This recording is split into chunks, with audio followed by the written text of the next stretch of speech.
So good morning, everyone. Wow. Morning.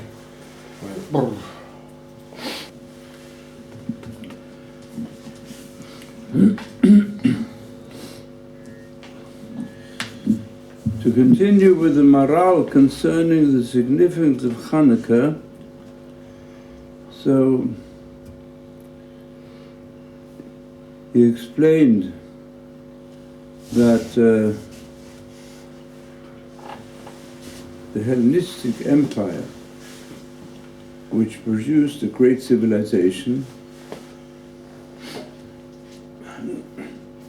but which ultimately lost its political power, but the cultural aspects have greatly influenced the whole of mankind until today. And describes why did a section of the Hellenists in those times oppose the lifestyle of the Jewish people, that the basis of it was that they believed in idolatry and in the development of the human body and the physical instincts. And amongst their philosophers, the basic principle is man is the measure of all things. The lower level of Greek thought was hedonistic, the pursuit of pleasure, combined also with the pursuit of beauty, but degrading beauty to the level of the arousal of the physical instincts. And the higher levels also believing in introducing harmony into human behavior, regarding man as the measure of all things, but also believing, many of them, in the God who created nature. But nature was still something regarded as having eternity after it was created by the God of the world. These were the higher levels reached by Plato and Socrates and Aristotle. But you explained the lower levels were especially opposed to the practice of the Jewish laws, and they also opposed the principle of the absolute God and the absolute aspects of the teachings of God. Therefore, they also opposed the temple. How can you have a temple without an idol in it? Therefore, they contaminate the temple and put idols in.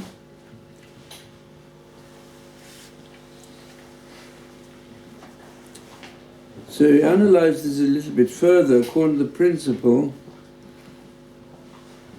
that we say, Yuton mifanecha Hashem keinu sheyipane Beit HaMikdash. We believe in the Beit HaMikdash,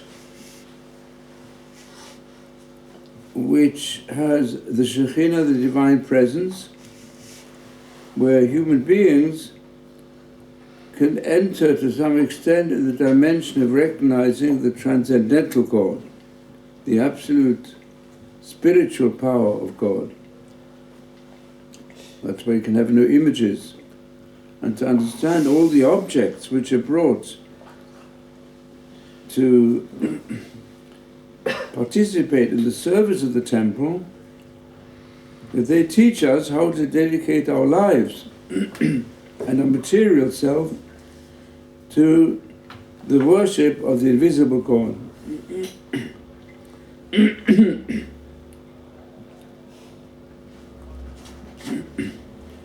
Now the truth is that this concept is introduced the miracle which occurred with the Neirot Shel Beit HaMikdash, what do they represent?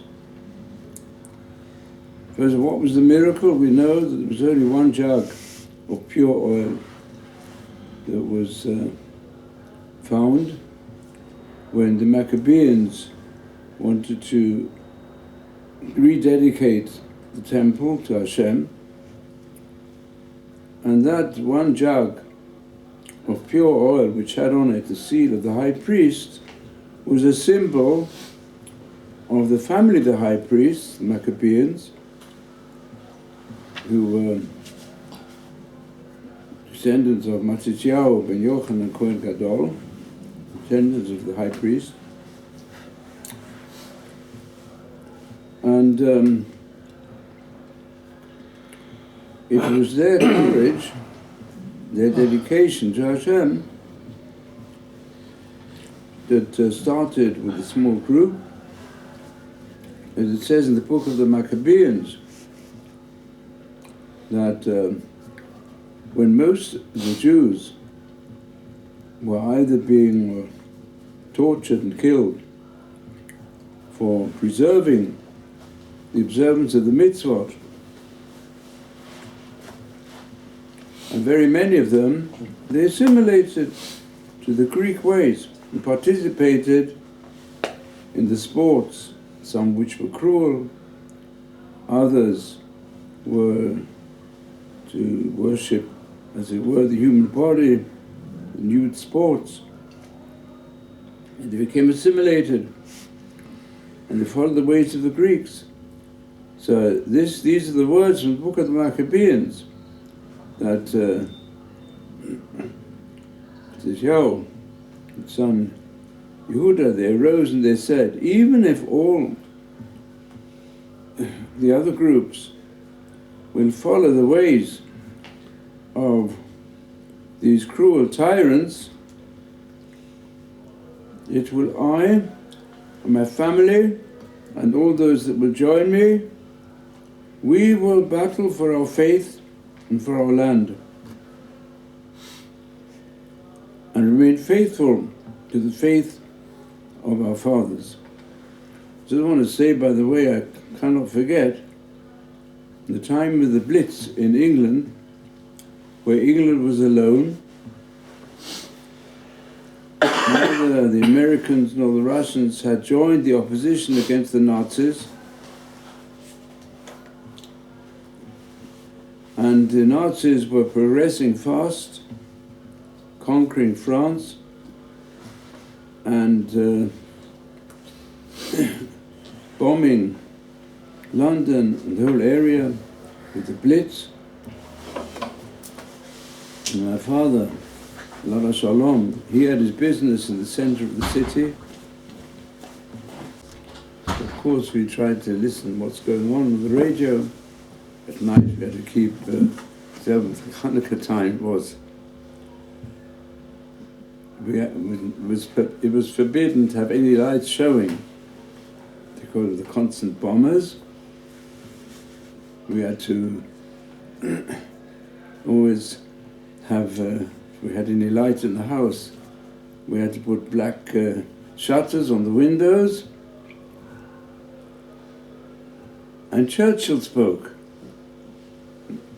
And Churchill quoted from the book of the Maccabees.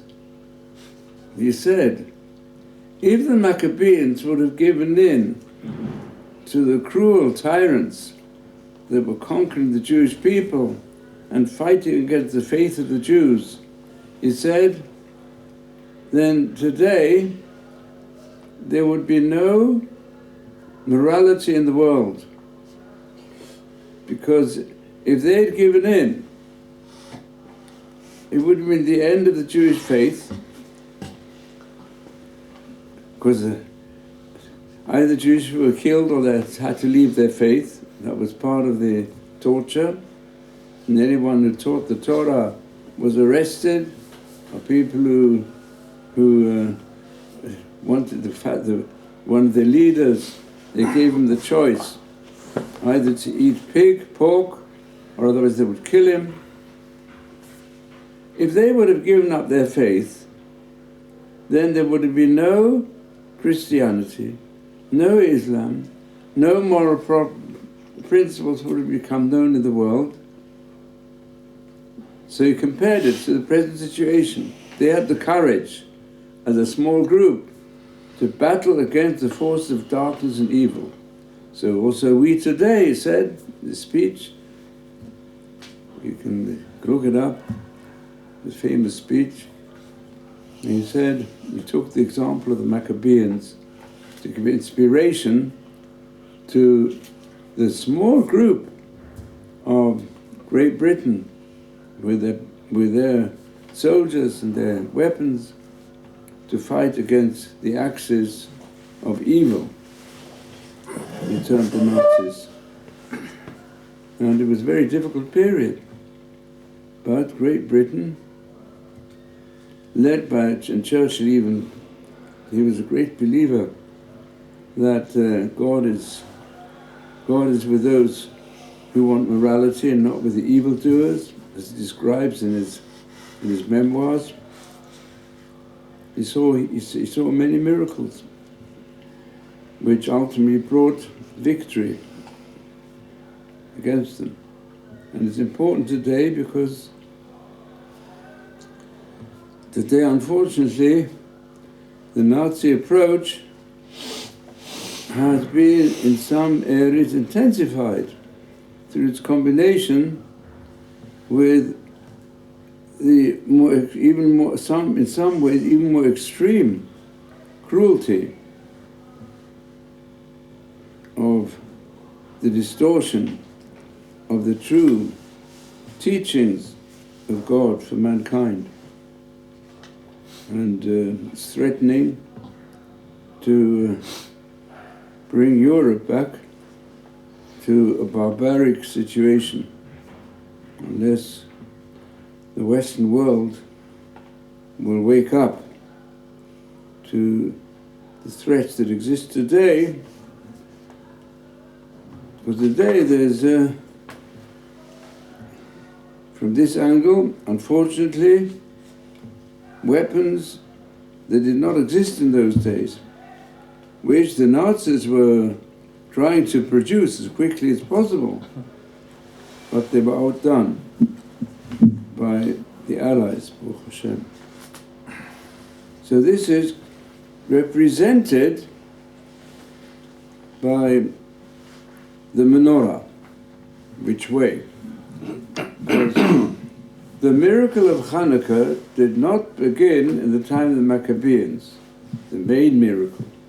The main miracle of the oil began in the sanctuary in the desert. Because the menorah, the 7-branch menorah, which was put into the first sanctuary, it represents the light of Torah. We've explained that the 3 vessels in the holy place of the sanctuary represent the table of showbread, the principle of loving kindness, where the 12 loaves represent the 12 tribes of Israel that have to help one another in every material aspect of life, and have those who have to help those who do not have possessions. There should be enough food, enough sustenance for the whole nation, and they should live in unity. That was one aspect of holiness. The other one was the inner altar, which represented the highest levels of the bond which the people have to have in their service to the one invisible God, represented by the spices, the moral behavior, the perfection of midot, as much as possible, of moral qualities, which would produce a most pleasant atmosphere in this world. Because if the people they're dedicated to the invisible moral God, who has commanded both in the conscience of man as well as through revelation how human beings have to be upright in their qualities That's the relationship with God. And how do you reach it? Through the enlightenment that comes through dedicating oneself to study his teachings, his Torah. The Torah for the Gentiles, the Torah for the people of Israel, and the more, if I could say, even more extended Torah for the priests. Different levels of observance for different groups. So the lights had to be lit by the priests representing the people. The people have to study the Torah and keep the light burning, the light of inspiration. But what's the source of the light were the tablets of stone that had imprinted upon themselves the Ten Commandments, the Decalogue. And when, by the time that Moshe died, to place also the Sefer Torah, which he wrote, in the Holy of Holies, in the Ark of the Covenant, because that was the sign of the covenant which God made with the people of Israel when he revealed the Decalogue and the book of the Torah to the people of Israel, so that we should become the kingdom of priests and the holy nation to influence the whole world. And whilst the 6 of the lamps, enough oil was put in to last overnight, that lamp was directed towards the Holy of Holies. They only put in enough oil for the night, and it burnt for 24 hours. It never went out. It was the Ner Tamid. So it was miraculous. And Ner Tamid was there in the time of the first temple period. And then when they came to build the second temple, it also continued until the time of Shimon HaTzadik.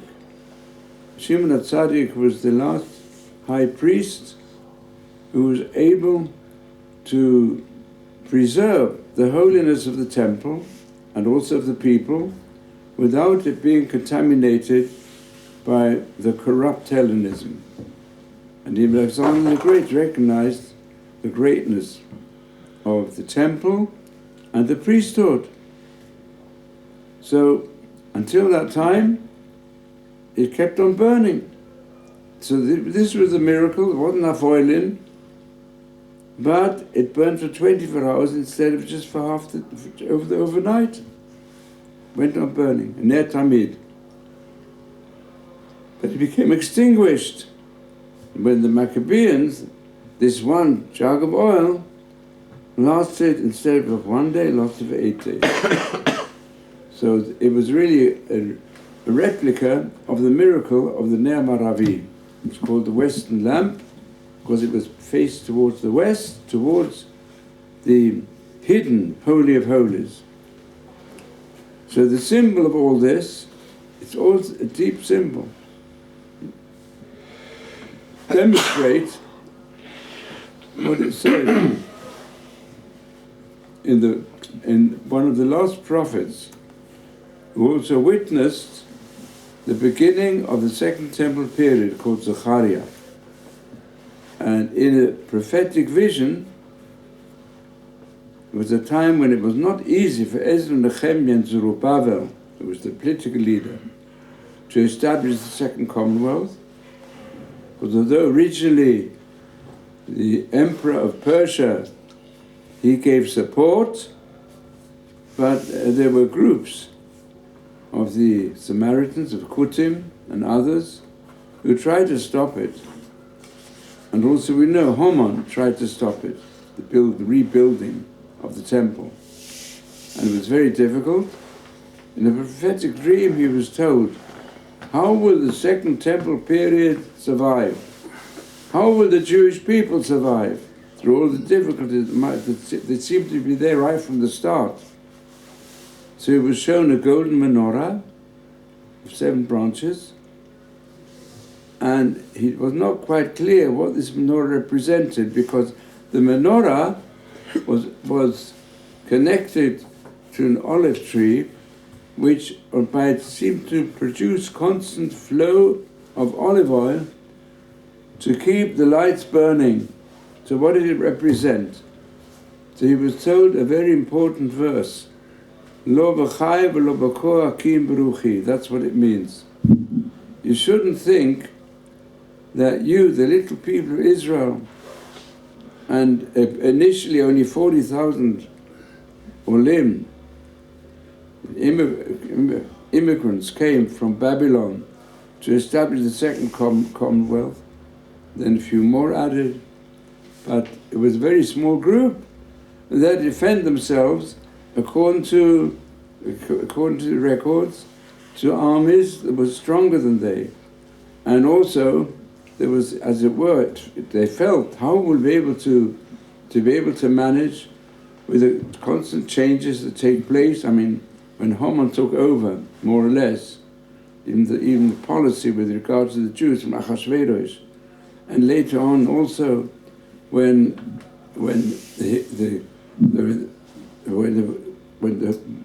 there were further after the death of Alexander the Great, they had the great difficulty of the Seleucids, who wanted to introduce idolatry and destroy the Jewish faith, and tried to influence all the Jews to leave their faith. So it would become more difficult. And then later on, there was even here a premonition of the Roman period. What's going to happen to the second Commonwealth?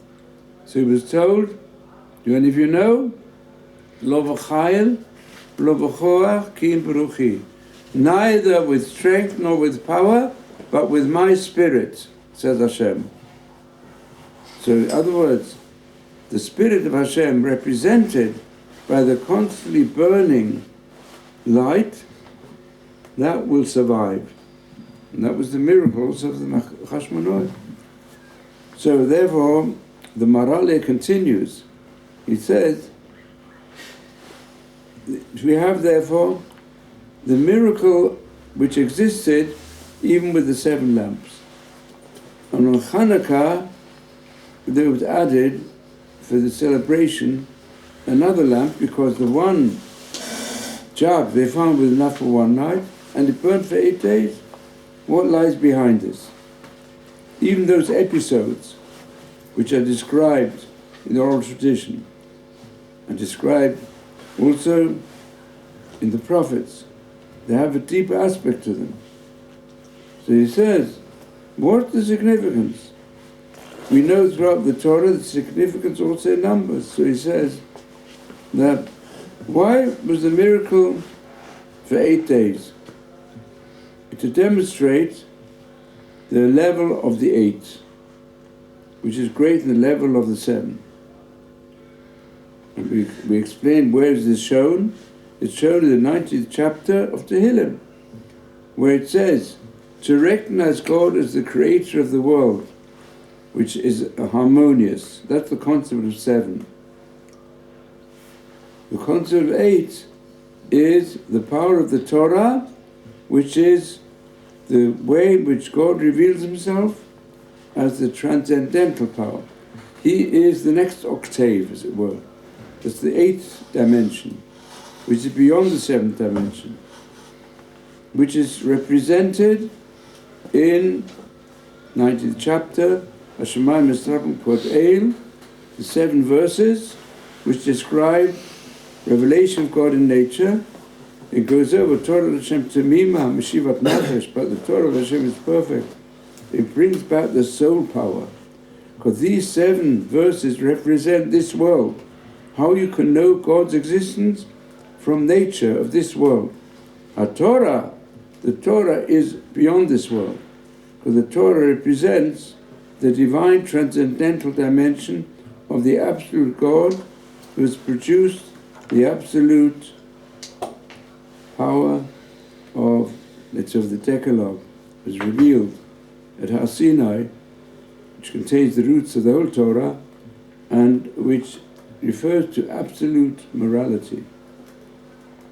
That is called the 8th Madrega, the 8th level. That is the Torah. Now, to understand this better, I've given you here another page from his works, which describes creation, beginning of the Chumash. There we have 6 days of creation and the 7th day of the Shabbat. What does that represent? He says like this, that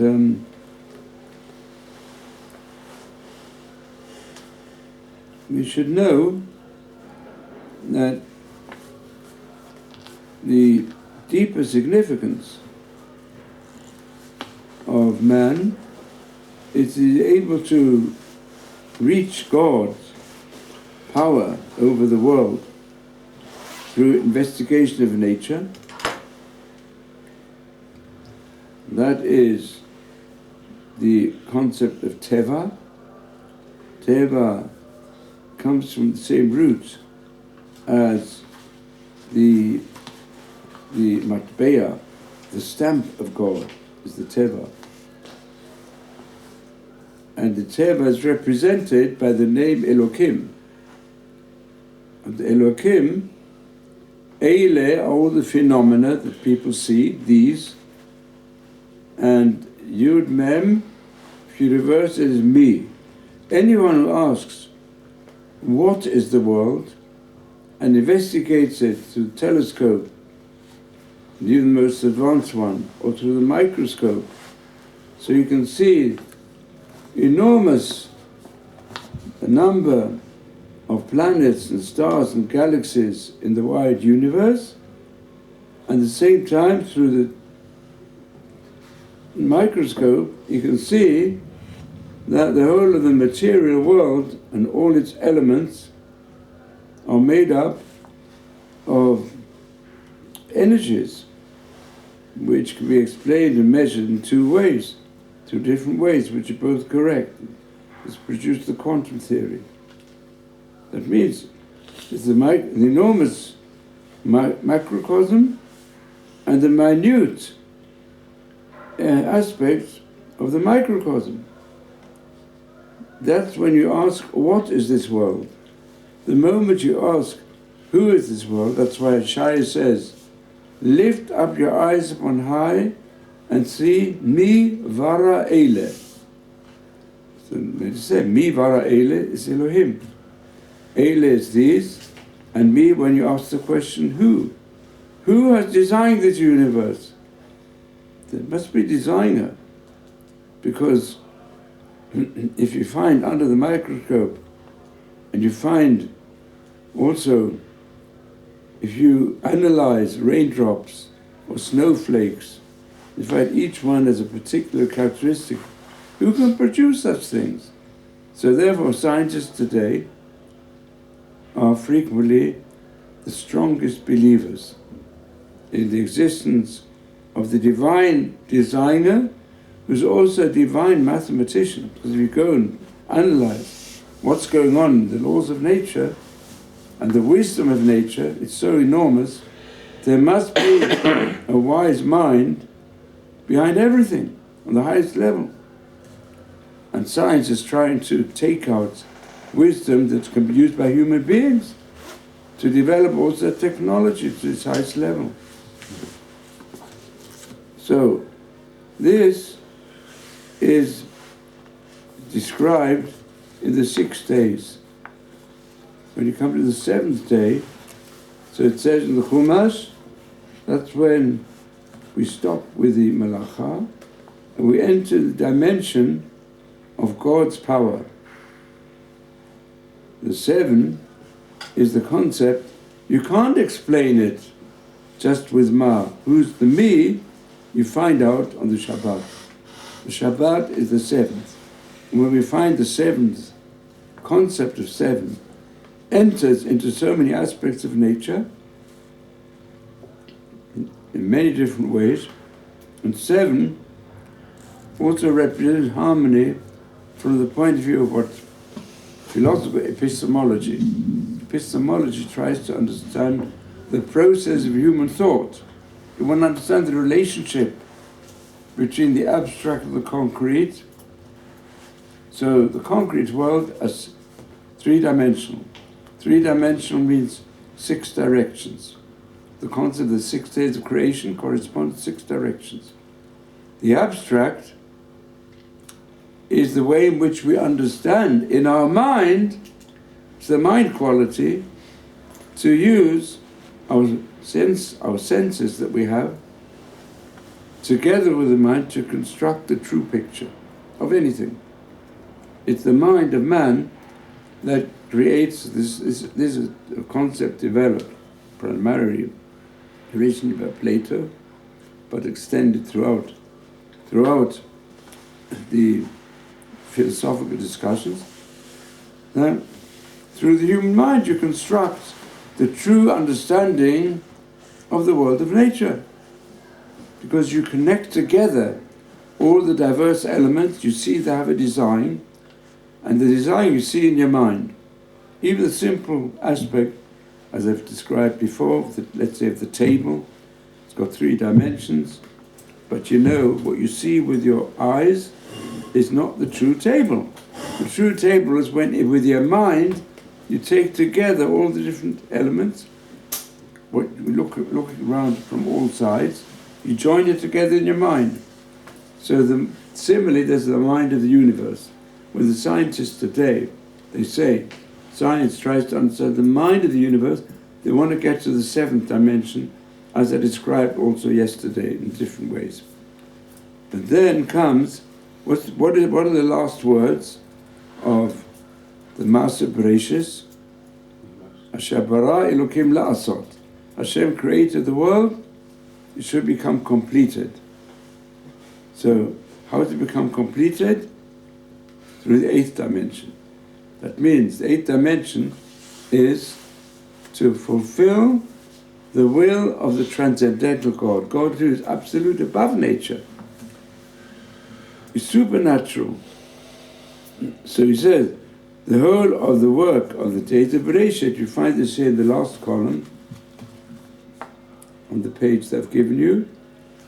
It says, they all need Midrash Od, Kol Maaseh Sheshet Yemei Bereshit, Tzrim Asiyah Acheret. We find all the things created in the world, in order to make them really useful, you've got to do further actions. K'gon chitim tzrichim litchon. Al-chadun tzarich lamtik. Atum tzarich lamtik. That means, before the age of a microbiotic diet, so also those who don't quite accept that as the usual diet, if you want to really have good bread, then you have to grind the wheat kernels to make them edible. And similarly, mustard, you have to use something to make it a bit sweeter. Because whatever was made in nature, if human beings who've got intelligence, a high intelligence, they have to transform it for human use to a higher level. In other words, they're given the choice. Man has been given the choice to bring the world to its highest level, or unfortunately, to abuse it to its lowest level. So therefore, this is the great question that took place between Rabbi Akiva and the Roman philosopher Turnus Rufus, who asked him many basic philosophical questions. He said, which is greater, the work of man or the work of God? He said, you accept your principle, but there's a God in the world. But God, surely, God's creation is greater than man, what man can do. And what is he questioning? He says, why do you mutilate the human body? This is one of the big questions of the Greeks against Jewish faith and Jewish practice, and also, until today, is one of the questions that many people who don't know Torah, be they Jews or Gentiles, they say, why do you have this Brit Milah? You're mutilating the human body. Why do you do it? And how can you change the works of God? So so Rabbi Akiva, what did he do? He brought him kernels of grain. He said, What can you do with them? I brought him the herb of flax and said, well, can you use that for garments? No.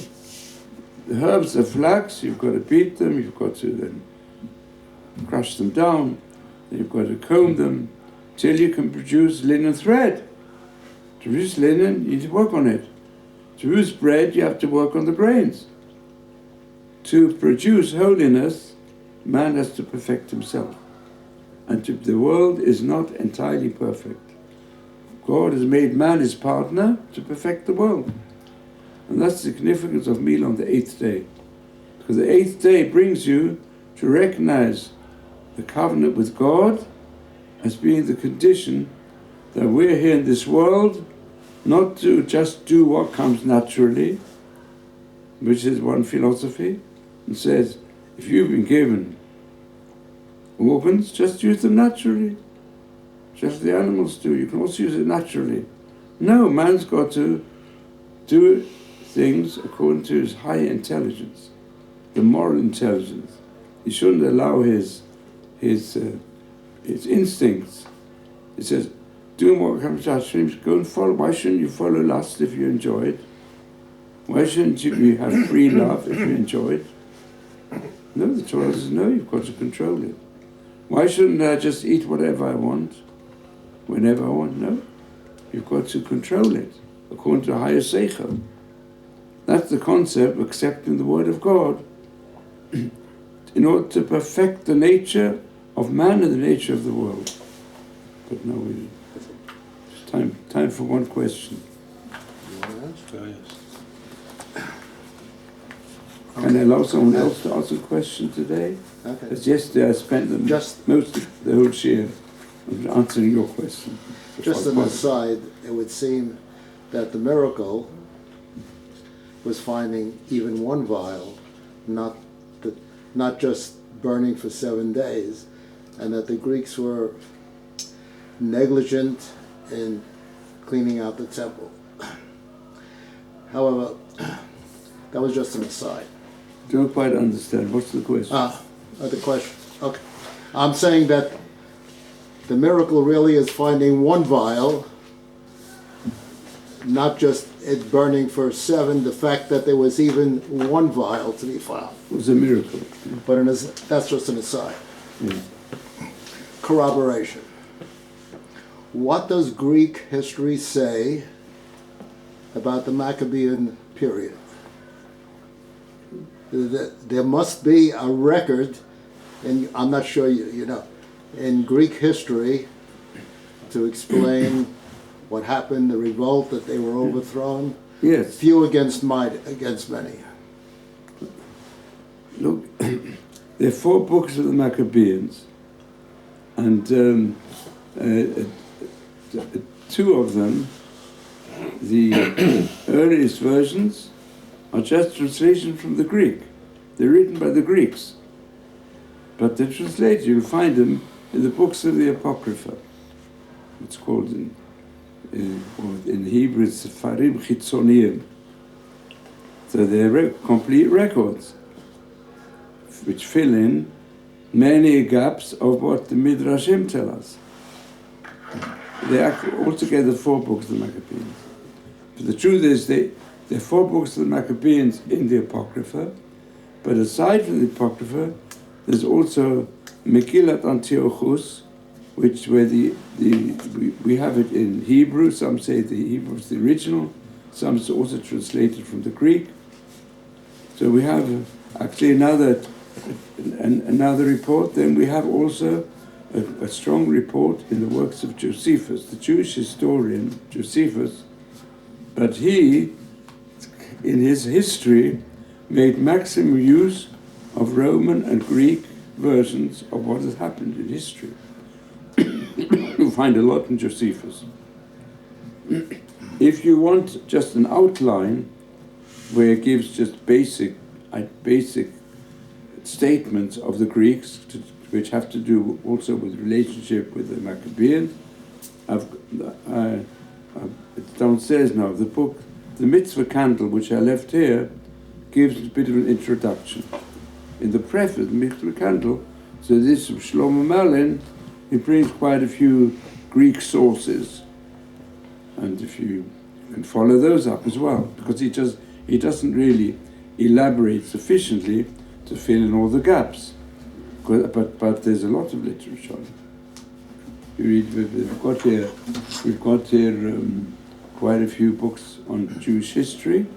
There's a very good set of the history of the Second Temple period by somebody called Friedler, whom I know. He writes more modern history, where he describes this period also from Greek sources. Okay.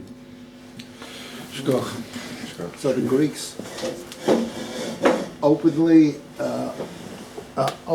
admit to a humiliating defeat. They write this way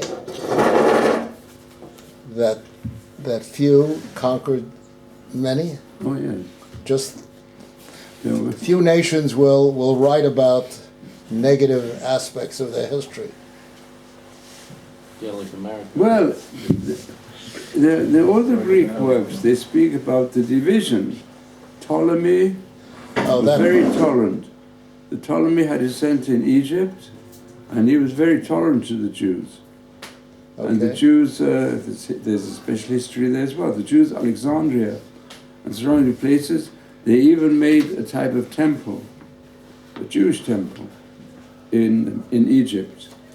In what's called a place was called Elephantitis, and their records have been found.